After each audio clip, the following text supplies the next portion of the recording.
Revolusi Amerika merupakan upaya perlawanan rakyat Amerika terhadap pemerintahan Inggris yang melakukan kolonisasi di wilayahnya. Revolusi yang terjadi sejak 1765 hingga 1783 ini terlihat dari munculnya gerakan-gerakan rakyat koloni Inggris di Amerika Utara. Penyebab terjadinya revolusi Amerika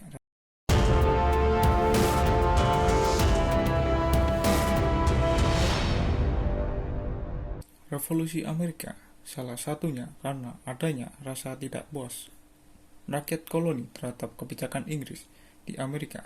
Lalu, apa penyebab khusus terjadinya Revolusi Amerika?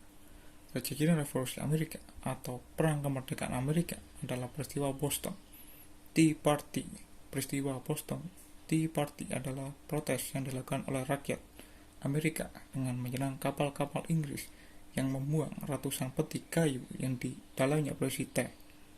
Latar belakang peristiwa ini dimulai sejak 1760, di mana Inggris terlilit utang karena biaya perang yang sangat besar. Untuk mengatasi utang tersebut, maka Inggris menerapkan beberapa kebijakan seperti memperlakukan pajak di Amerika yang merupakan wilayah jajahannya. Beberapa kebijakan yang dicetuskan adalah Sugar Act atau Undang-Undang Gula tahun 1764, Stamp Act, Undang-Undang Perangko tahun 1765, dan The Townshend Act pada tahun 1767. Penduduk Amerika tentunya merasa sangat terbebani dengan kebijakan yang dikeluarkan oleh Inggris. Dampak penduduk Amerika pun marah karena tidak lagi memiliki wakil di parlemen dan merasa tidak seharusnya Inggris memeras uang warga Amerika untuk membayar utang mereka. Didorong dengan rasa marah tersebut, rakyat Amerika mulai melakukan perlawanan terhadap Inggris yang berujung dengan peristiwa pembantaian Boston pada 5 Maret 1770. Kemarahan rakyat Amerika memuncak ketika Inggris mencabut semua pajak yang diberlakukan sebelumnya, kecuali pajak teh. Sebagai bentuk protes, maka rakyat Amerika melakukan pemboikotan teh yang dijual oleh Kongsi Dagang East India Company atau EIC milik Inggris dan menyeludupkan teh dari Belanda.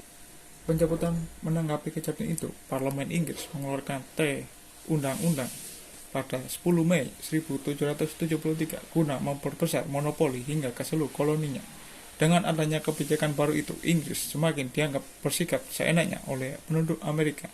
Akibatnya muncullah aksi Sons of Liberty, organisasi rahasia dari kelompok revolusioner yang dibentuk guna memprotes kebijakan yang ditetapkan Inggris. Masa Sons of Liberty menggunakan pakaian suku Indian dan melakukan aksinya. Mereka kemudian menyerang kapal-kapal Inggris di pelabuhan Boston, di mana sebanyak 342 peti kayu berisi teh dibuang ke laut. Peristiwa penyerangan kapal Inggris ini menjadi aksi pembangkangan besar terhadap dilakukannya oleh rakyat Amerika terhadap Inggris. Aksi ini disebut dengan peristiwa Boston Tea Party yang dilakukan pada 16 Desember 1773. Protes demi protes yang terus dilakukan oleh rakyat Amerika yang berujung pada Perang Kemerdekaan Amerika 1776 sampai 1783. Revolusi Amerika atau Perang Kemerdekaan Amerika Serikat pertama kali pecah di kota Lexington, Amerika Serikat.